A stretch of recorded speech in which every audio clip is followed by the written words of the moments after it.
to devote some more time.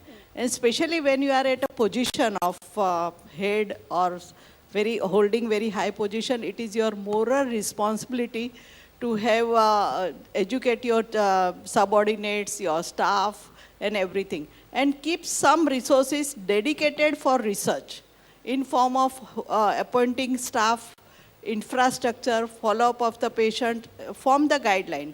Secondly, what we have learned during this conference, on day 1 and day 2, there was a special workshop on how to do research and how to publish your research.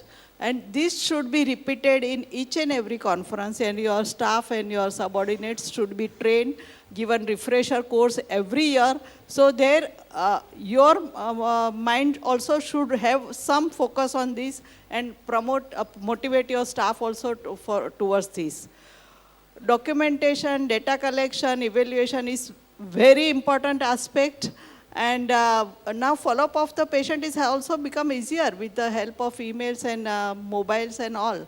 So keep your patients in contact and update your data, and this is how you can initiate the research in our So in setup. your opinion, the role of the administration and the HOD and the hospital directors has a very important role to give the support to the juniors so that they can have the space and they can have the infrastructures to have some kind of research. Dr. Duraja, please. See, pain medicine is not a very old specialty, it's a new specialty. So as we senior people and junior people, we should set up our priorities. Very important, research priorities. What do we really want out of research? Case report and collecting retrospective data is no good for us. It is the priorities in general which we are facing when we are seeing patients should be collectively first prioritized, and then we should base our project based on those. What do we need? Like we have back pain patient. Any aspect of back pain which we need to study carefully? Yes, collectively we should decide and then come. See, now research in India is not an individual effort. It is very difficult to do it as an individual. If we are sitting in a forum and talking in amongst people, I think it's a collective research which is more important. So first is to set up the priorities, which areas, prevalence data, back pain, knee pain, or whatever cancer pain, set up your priorities and then base your project and then involve other people. We should also have a research fund. Instead of spending lavishly on dinners and conferences, we can save money and separately have a research fund for people who are working in private sector. They are also eligible for research, but they don't have money. Getting a sponsorship from a pharmaceutical company is impossible now for doing research because of the government regulation. So if societies can have a research fund and based on the priority of that research can spend some money on that, and collectively if we can help the individual to do the research in terms of a multidisciplinary. So two very important aspects we are covering. One is collectively society should be coming forward and the society should be having some fund allocated for the research to provide some. But again, the very important aspect is how a society is formed. Society is formed by the individual. So each individual should be motivated, very importantly. Very frequently we are talking that, okay, this specialty is growing and the role of each one of us is important to enrich this specialty with some contribution in the form of some of the publications, some of the data. In All India Institute of Medical Sciences also, we used to present a protocol, we used to submit a protocol. And based on the subject and the priority of the subject, we were granted money by ICMR also. And even if you are a private sector person, you can be granted money. So if we have society funds based on the project which the person is submitting, and we can have some monitors. That's why I said it's not an individual effort. If somebody is in Delhi, we can have a monitor to look after what type of study he is doing. So this sort of a atmosphere has to be generated. So collective effort is very important. Okay, I'll be coming to this question to the audience. How we can move forward? How we can have more research, more publications in this specialty to help this specialty to grow? Yes. Please, Mike, please. With a multicentric kind of study model, we can have a central database like what the ISSCM has. They have a central database where we keep on putting our observation and data. So if that could be done, so I think we can start with smaller things and then move into bigger things, I think. Okay, somebody was behind you wanted to say something. As I said before, it must be taught in the undergraduate level. The second, it must be separate specialty from anesthesia. The third, it must be, there is obstacles in some countries. Some interventions are not allowed for pain physicians, like vertebroplasty, endoscopic discectomy, and so on, and allowed for other specialties like orthopedic and neurosurgery. And this is local obstacles must be solved. It prevent research in these aspects, in this aspect of interventions. Also, there must be separation between research and clinician, research team and clinician team in institution for pain management. The last point is that pain medicine the name of pain medicine can be changed to an interventional procedures or interventional medicine, because we not deal with pain only, but deal with other conditions like There are lots of debates so about it, and Yes. interventional cannot be a pain medicine. It can be a super specialty or something, by branching. Pain Yes. medicine is a broad subject. That is a different issue. We are actually not discussing on that issue. We are discussing the issues that how we can increase the research and how we can increase the publications. Any more points, Sir, whatever have been discussed? I just want to add, sir.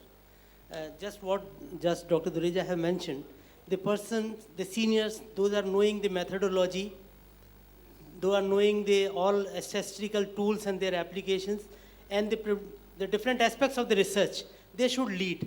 And they also should know that what at the private level, at the lower level, those are not so efficient in those particular part or contribution, but they can contribute about their cases, about their informations. So the leader will take the largest perspective of this research, and we all from the smaller groups can contribute, and we come Definitely, out there are a with lot that. of people who wish to contribute, but they don't know how. They have the very good ideas, but they don't know how to proceed ahead. Yeah. So here the role of the seniors is very important to support. The role of the societies are very important, how to support those ideas. Those ideas should be nurtured so that it is ultimately growing into the big tree. So this is very much valid, And that a another lot of important- people are there May I who wish to suggest- support. who Yeah, wish to- regarding the finances, as he has said, when there is a group, like we have already made a research funding, then the participants can also contribute. So at the same time, they will be responsible because they are going to be part of that research, and the funds will not be the problem because they are also contributing it. So both ways, both parties are benefited through that, and the research will be a really authentic research. Dr. Harshit. So my request is, all senior people who are really doing good research and who know everything about the types of research done, the economic support, how to procure, and what are the finer intricacies.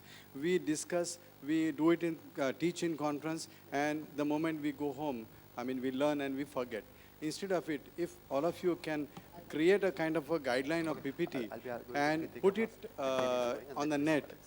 SlideShare is open source. Anybody who wants to read about it can anytime go through it again and again and try and understand. Probably that will, it's like we work but we don't document. Similarly, here such a gem of people are standing and discussing and imparting knowledge, and half is retained, then that is not remembered and we forget. So instead, if it is documented somewhere and put on net, anytime, anywhere, anybody can access it, and definitely motivated people can get help from it. Very important, and I feel Dr. Dureja already told that here the role of the collective effort is very important. Individually, it is very it's difficult, but if societies, bodies are coming forward, and if they are giving us, giving the support to the youngsters, the juniors, the clinicians, then definitely it will be a good move forward to enrich this. Okay, Dr. Kritika. Sir, as Madam mentioned, that seniors don't have people to help them, and we don't have an opportunity to work with people.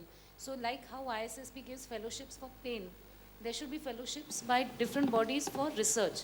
So somebody who's not doing research can work with some senior, and the senior will get some junior to work with. Very important suggestions. The bridge should be filled up. There are people who has done a lot of publications and research, and there are juniors who are willing to do something. They have the ideas. Those ideas should be nurtured. Now the bridge is very important. Yeah. Dr. So before I start whatever I wanted to say, simply circulate the email IDs of seniors to all the juniors, and they can, all that they have to do is to email and say. something, and then we can take it from there. Anyway, that apart, for all the juniors sitting here, I would like to say one thing. Publication is one thing, but the spade work needed for writing a paper, that itself is your reward. Because when you write a paper, your knowledge base increases about 100-fold. Nobody can shake you on that particular topic anymore. So it's a huge learning device to write a paper, and that is very much enjoyable too. So that, I hope, is a motivation for writing papers. Then the second point I wanted to make is one of the, all of us are dealing with different types of conditions, and I think we should start making a registry. All of you who see a particular condition will contact a particular senior.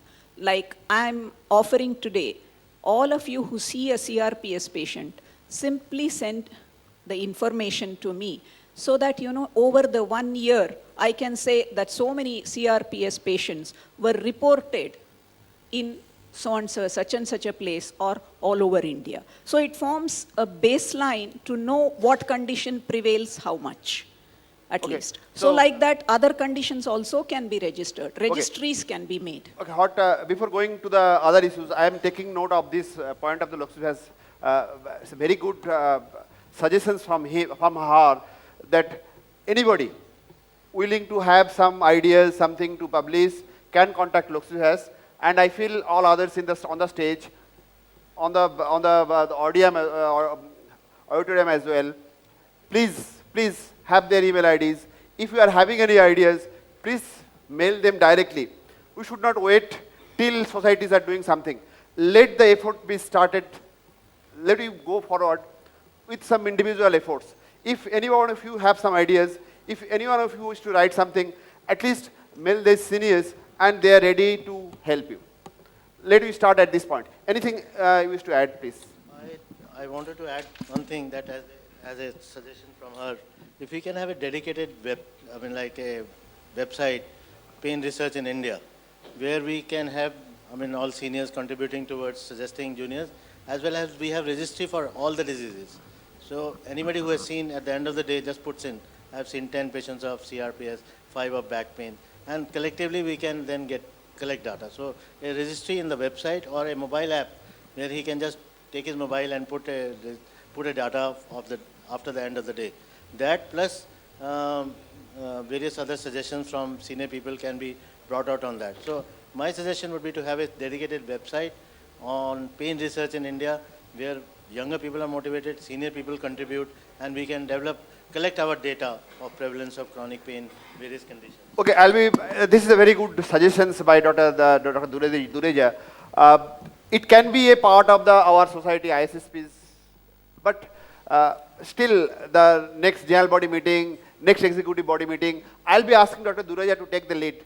Can we have, from this forum, there are a lot of people who are interested, can we have something?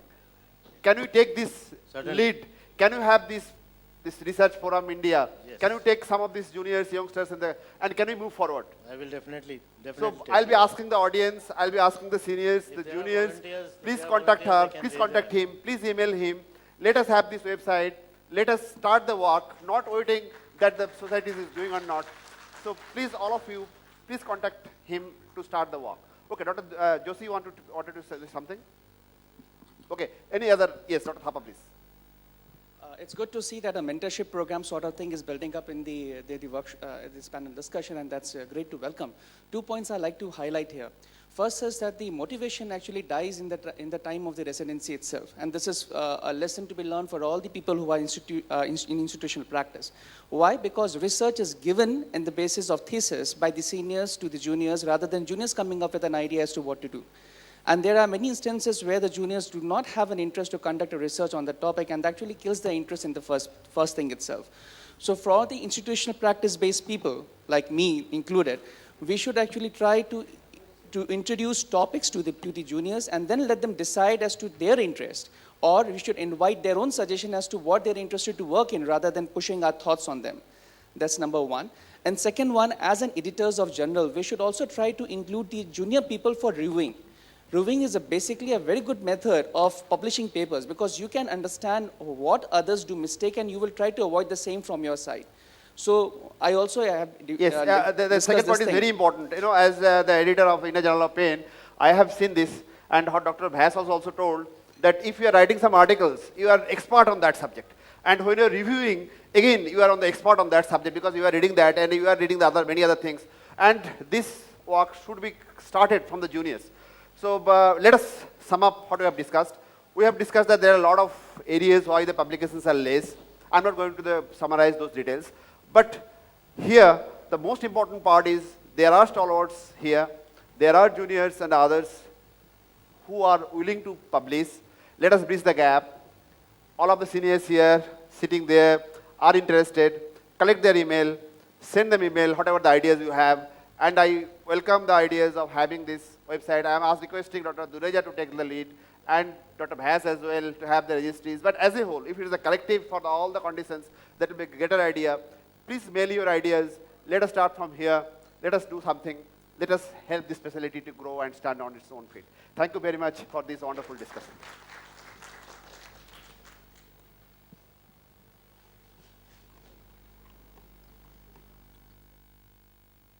Two things.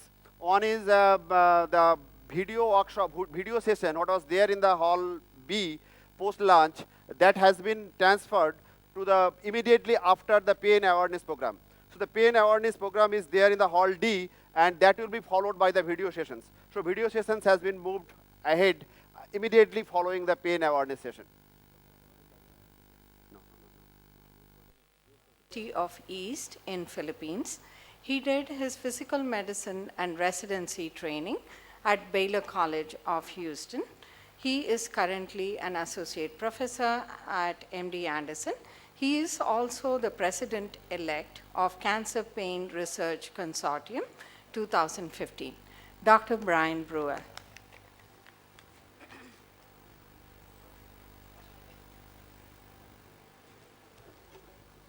Thank you, Joycery, for the introduction.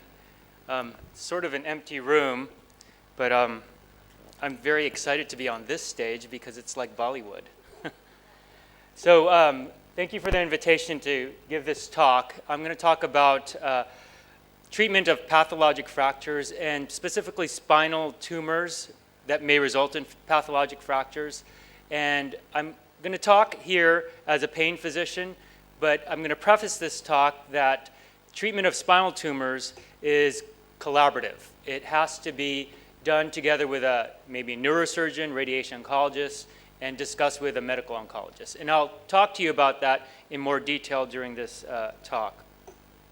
Here are some of my disclosures, and I do have some research support from different industry partners. So what I want to talk about is the challenges specific to bone pain, spinal pain, and fracture pain. They're a little different. You have bone pain that could be different due to tumor, and that could be what I call and what my neurosurgeon colleagues at my institution call biologic pain. It's pain there all the time, probably because the tumor is irritating the periosteum where there's nerve supply. Incidental pain is a little different. This could be fracture type pain. It's when you move, you turn over in bed, you do a transfer from sitting to standing, and any type of activity causes exacerbation of pain. So that would be more related to a fracture or what we call mechanical pain. So there's a difference between that, and when I train fellows, I want them to identify that because it puts us in different treatment algorithms. Bracing for mechanical pain makes sense, but bracing for biologic tumor pain doesn't really make so much sense because it's not mechanically related. So I'm going to review the NCCN guidelines. This was updated in 2013. This is the most recent NCCN guidelines for tumor pain, metastatic disease. I'm going to dissect this because I want you to go home with an understanding of how we think in cancer pain and how come it's so very collaborative and it's not just the medical oncologist or the radiation oncologist making decisions. We're going to really talk about spinal cord compression and what to do for that. And as an interventional pain physician, I'm not allowed to treat that. I can identify it and send them on. And I'm going to talk to you about the different things to do if you find spinal cord compression in your cancer patient. So there's a lot of treatments for spinal tumor pain, fracture pain. And here's sort of a list of those different things that we could do. The procedural component is here as well. The goals of surgery, in case there is a compression, is decompression. And everyone nowadays is looking at the most minimally invasive way to do these different things. So there's a list of those different things that could be done. So let's talk about that line on the NCCN guidelines where there is a spinal cord compression. And this MRI shows that there is a spinal cord compression. And it's probably at the conus level, and this patient of mine was exhibiting some neurological problems such as bowel and bladder incontinence that was escalating over 48 hours. So this is very important to identify because that NCCN guideline shows that spinal cord compression, the first thing to do, if you're the pain physician, this person is in your clinic, you're rounding on in the hospital floor, and you identify this as steroids. So then you ask me, how much steroids, and then what do you do after the steroids? So my institution came up with their algorithm for treating spinal cord compression in cancer patients. And when you find a patient with pain and or neurological symptoms and progression within 48 hours and you're seeing them on rounds in the hospital or in your outpatient center, this is an emergency because this could be correctable with decompression. But you first off have to give a stat dose of dexamethasone is what we do, and we do 10 milligrams stat, and then over the course of 2 weeks, you're giving 16 milligrams divided per day throughout the 2 weeks, and then you start tapering that off. What that does, the steroid helps reduce inflammation around that cord compression and can potentially save your patient from further harm with function. So at that point, you order imaging, you buy yourself some time, you order imaging, then you call in the consults. You call in neurosurgery, you call in radiation therapy, and you go down the line of the NCCN guidelines. What's very important also, the bottom part of this algorithm is your primary team, your medical oncologist needs to assess for this patient, is this tumor that's compressing on the cord, is it a lymphoma? Is it Hodgkin's lymphoma? Because they can give chemotherapy that really shrinks these tumors very quickly. So the algorithm changes. It's not just neurosurgery, it's not just the interventional pain doctor, it's not just radiation therapy. So that's spinal cord compression due to vertebral metastasis. So things that you want to think about when you're calling your neurosurgeon counterparts, or if you're thinking about if there's a mechanical pain as well, if you're going to stabilize that via vertebroplasty or kyphoroplasty, is stability. You do not want to do any type of procedure without consultation with your neurosurgeon and looking at the images themselves. And the way that we determine stability with metastatic disease is something called the Spine Instability Neoplastic Score. And this is neurosurgery talk, it's radiation oncology talk, but if you're a person treating cancer pain, this should be part of your language as well, and you need to learn these scales to determine what is safe and what's appropriate for that patient and when is a referral needed. The Taneichi score is another way to look at stability of the spinal fracture, and that's based on where the tumor is located. More posterior in the posterior elements, the more unstable that would be. The more it's stayed in the vertebral body, the more stable that is. The less concern about worsening cord compression if you do not send or do not have a neurosurgeon present to decompress. Other things to look at is maybe that bone has epidural tumor, and the epidural tumor, there's a grading scale for cord compression with epidural metastasis, and there's this grading scale as well that you could look in the axial views of a MRI and also discuss with your neurosurgeon. If there is neurologic compromise, a very old scale in spinal cord injuries called the Frankel scale, be familiar with that. If you start seeing paraplegia, sensory function, then you know it's more of a problem to get surgical consult.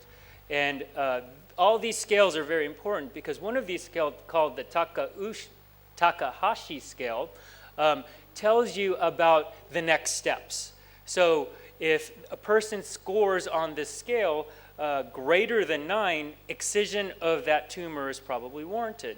If the score is less than 5, then maybe a palliative approach would be more appropriate, because that person is probably very debilitated and a big surgical excision is probably not indicated. So it helps guide. So there's a lot of thinking and validated scales that helps us think what the next steps would be. So our neurosurgery counterparts, and Dr. Weiner's here, and you know, you give a surgeon a nail. What do they do with it? They nail things down because that's part of their tools. So this is one of our neurosurgeons' stabilization. This is the worst spine I've ever dealt with. This is another neurostabilization, neurology stabilization. But it's very important because they can save these patients' function. Look at this epidural tumor here on this image. You could see that this is compressing the upper thoracic cord significantly, but with the help of our neurosurgeon, the function, and us identifying it very quickly and starting steroids, the function of this patient was preserved because we collaborated. Again, the theme for this is collaboration. So next, going down the NCCN guidelines, if there's no cord compression but with a painful fracture, then you start considering something that you could do as pain physicians is vertebral augmentation. So you see an L4 fracture there, obvious end plate, inferior end plate deformity with compression.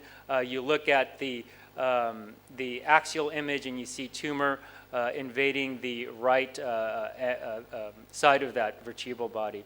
So what would you need to do here is determine stability, number one. Is it safe for you to put cement in there for pain control? And then follow that by radiation therapy. Or you could actually do radiation therapy first and then do cementing. So that's part of the NCCN guidelines. So these are a couple of my fellows that I've trained to do this procedure. The difference between kyphoplasty and vertebroplasty. Kyphoplasty, you're creating a cavity by a certain way, a balloon, an osteotome, stacks of things that you can implant in there, you're creating a cavity. Versus vertebroplasty, there's no cavity. The difference is vertebroplasty is injection of polymethyl methacrylate or any type of gluing cement, bone cement. In high pressure versus with a cavity, it's low pressure. At MD Anderson, we have a lot of experience doing this. Most of our experience come from our myeloma patients, and we do have osteoporotic patients. Vertebroplasty and kyphoplasty reduces pain score significantly. Think about this for your debilitated patients that cannot get out of bed because of pain, because the consequences of immobility in these cancer patients are very high, who are already high risk for any type of DVT. This came from our institution. One of my mentors, Alan Burton, came up with this study very early on in 2005. We were doing these as pain physicians. And what we found was that with augmentation procedures via percutaneous vertebroplasty, you could see that the Anderson Symptom Assessment Scale it benefited the patient. Fatigue reduced, pain reduced, nausea was gone, anxiety was gone, probably because there was less use of opioid medications. Moving down, a big study, multi-center. Again, there's a bias here, though, because it's industry-sponsored. But what they found in the CAFE studies published in Lancet in 2011 was that in cancer, compared to conservative medical management, kyphoplasty for cancer-related vertebral compression fractures seemed to benefit these patients a lot more than conservative management. And improvement at 1 month in disability questionnaire was significant, and this is very important for a person going through cancer therapies, and if they're too debilitated and performance status goes down, they may not qualify for any of the protocols that we can offer. So indirectly, you're allowing this patient to go through more protocols. This is our experience at MD Anderson, and you can see that at least in our patients, we have a lot of very sick patients. 60% of those patients get very good pain reduction after vertebral augmentation. Another in 2013 published in the Journal of Neuroradiology, our analysis demonstrates that vertebral augmentation is effective in patients with multiple myeloma. So there's a lot of evidence there for cancer, and the latest one, when you talk about cost, and their discussion is going to be cost, is this cost effective? And looking at Dr. Hirsch's study published in Pain Physician, for cancer patients with disabling pain from vertebral fractures, there is good quality randomized controlled trial that demonstrates that kyphoplasty is safe and effective, that reduces disability rapidly. And that's very warranted in the cancer population. This was the more recent study looking at cost as well. So let's move down the line. No cord compression, no fracture, but pain. So this is maybe biologic pain. What do you do with this? You wouldn't cement this. So this is an example of an L5 tumor. You could see that tumor lighting up on L5 in the posterior portion of that vertebral body. So the NCCN guidelines tells us that radiation therapy is preferred. And if it's a chemo-sensitive tumor, chemotherapy maybe is first line. And surgery, followed by RT. Depending, again, collaborative. There's different disciplines here. So you consider surgery or stereotactic radiotherapy if this is at all indicated. So let's talk a little bit about radiation. I'm not a radiation oncologist. I talk to them all the time, though. And what we know with radiation is back pain improves in 60 to 80% of patients for these types of patients. Improvement in motor and autonomic function, less than 50% regain lost functional capacity. 80% maintain pre-radiation levels of ambulation and motor function. That's fantastic because you're getting them back to function. Pain is reduced. The last line here is very interesting to me because 30 gray in 10 fractions is equal to 20 gray in 5 fractions is equal to 8 gray in 1 fraction to get pain control. So in the world of radiation therapy, they don't know which one to recommend. Although duration may be better with the fractionated regimens, if you get 1 fraction of 8 gray, and that's faster, they get quicker response, you get them more mobile more quickly. So that's up in the air. Still no updates and emerging things that I have to share with that.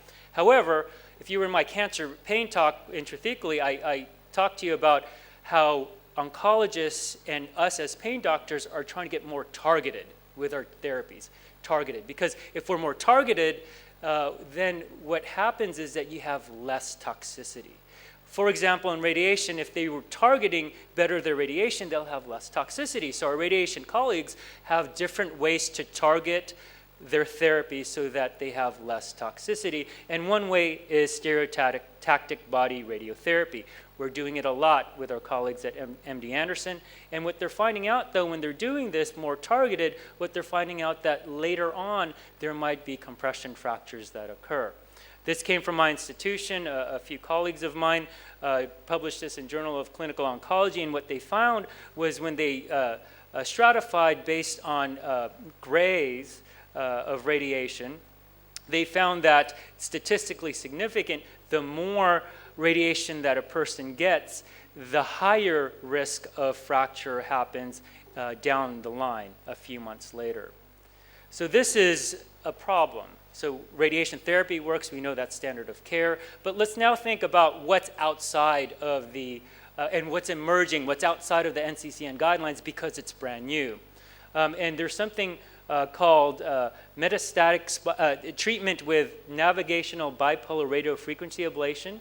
And there was a multi-center retrospective study. It's, again, brand new, so we're still trying to get more evidence. But what's found in this study that was recently published was that pre-procedurally, if you do radiofrequency ablation, your pain average was 7.51. 1 week afterwards, 1.73. 1 month afterwards, it still maintained a reduction in pain score. And why is this significant? Well, if a pain physician or interventional radiologist is able to ablate the tumor in the vertebral body, on top of cementing that tumor, tumored bone, does this give better outcome than just one or the other at different time frames in the treatment cycle? So this is a new machine. It's come out over the last few years. And this is how it works. There's a radiofrequency tip on this trocar, and there's an osteum that you can target where that tumor is percutaneously, and you could do a radiofrequency burn of that tumor. So I've had some experience with this. I have a series of patients that I've had good outcomes for. The first patient that I did this on was a 53-year-old male, history of metastatic angiocarcinoma, metastatic disease to T7 and T10, painful. Fentanyl patch, very high doses in my world, is 250 micrograms per hour, plus hydromorphone for breakthrough pain. Pain worse with movement. There's a mechanical component of pain, plus pain all the time, so there's a biologic component of pain. This is what we saw in the imaging. You can see that the you're going to do the SIN score. This is and the different scoring. This is a stable metastatic disease. I went in there and did a T7. This is a picture. The top part there is a picture of T7. You see that tumor in the posterior portion of that vertebral body. I was very scared of that vertebral body because the posterior wall was not completely intact. So I decided to do radiofrequency ablation only without cementation at that level, T10. I did cementation plus radiofrequency ablation. Here's the pictures of that procedure using the probe. And then T10 I cemented, T7 I did not. And the outcome after that was that the pain was 10 out of 10 on April 9, went down to 2 out of 10 on follow-up on 5/22. So the last MD Anderson follow-up for this lady was on 7/20/13. She had progressive disease and brain metastasis. There was no progression where I did my procedure. So anecdotal, no evidence yet, but very nice to share because it's an emerging technology. Last patient, history of metastatic breast cancer, multiple vertebral compression fractures, sacral fracture, and metastasis. Supportive care, our palliative care colleagues sent to me for consideration of intervention. Brian, you have 3 more minutes. Oh, perfect timing. And this is her MRI. And so she also had a sacral fracture. And so I decided to do this radiofrequency ablation plus cementation for that sacral fracture because of tumor. And then did balloon kyphoplasty for the vertebral levels. So here's a picture of the procedure, L2, L3, L4 balloon augmentation. And then I did a left S2 tumor RF and cementation. And this is the outcome of that sacroplasty at S2. And what was nice about this patient, she got more studies afterwards. This is a picture of the sacral augmentation at S2 on the left. So this was a good outcome. Unfortunately, this was a near the end of life patient.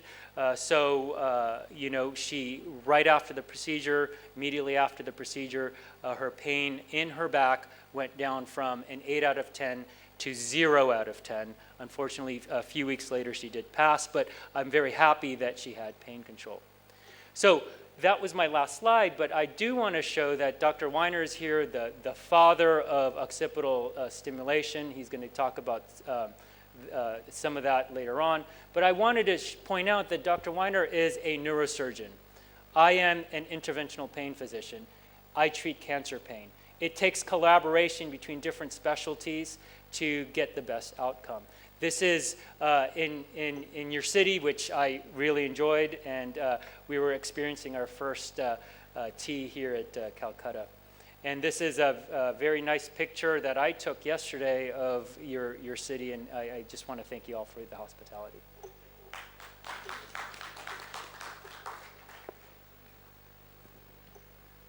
I think we will move on to the next speaker, and any questions we'll take at the end. Well, I take a pleasure to introduce Dr. Pradeep Jain, whom I know for quite some time now. I think he's one of the pioneers of the pain movements in the country, and he's a director of the pain management in the Gangaram Hospital, a very popular one. Also, he runs 1 month and 3 month courses, which are pretty popular in the north. And he has been a very active member of the Pain Society, that is ISSP. Dr. Pradeep, please.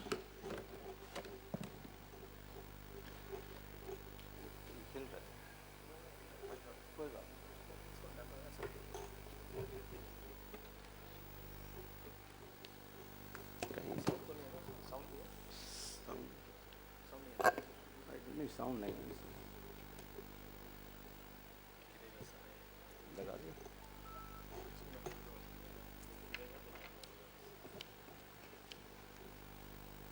क्या गिरेगा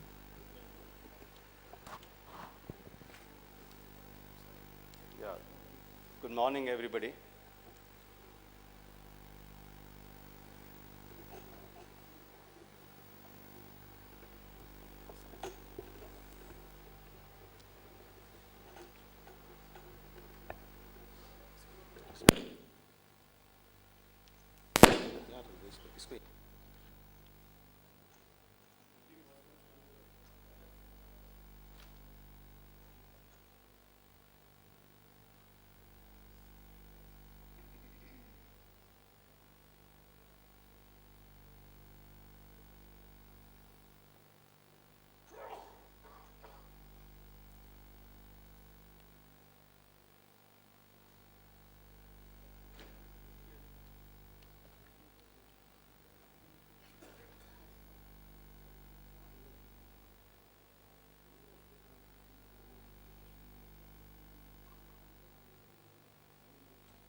In fact, my pen drive was not working, so I brought my own computer, and then it just getting it attached.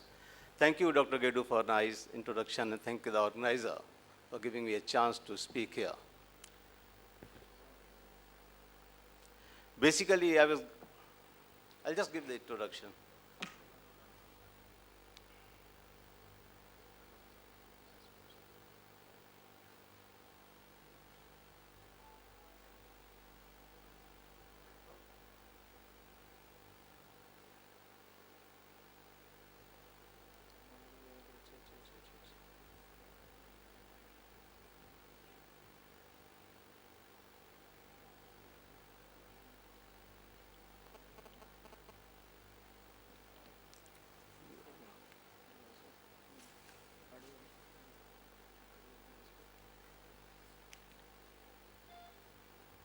ये ले लेके लगा के देखना है चलता है कि नहीं लगा था ना पहले हाँ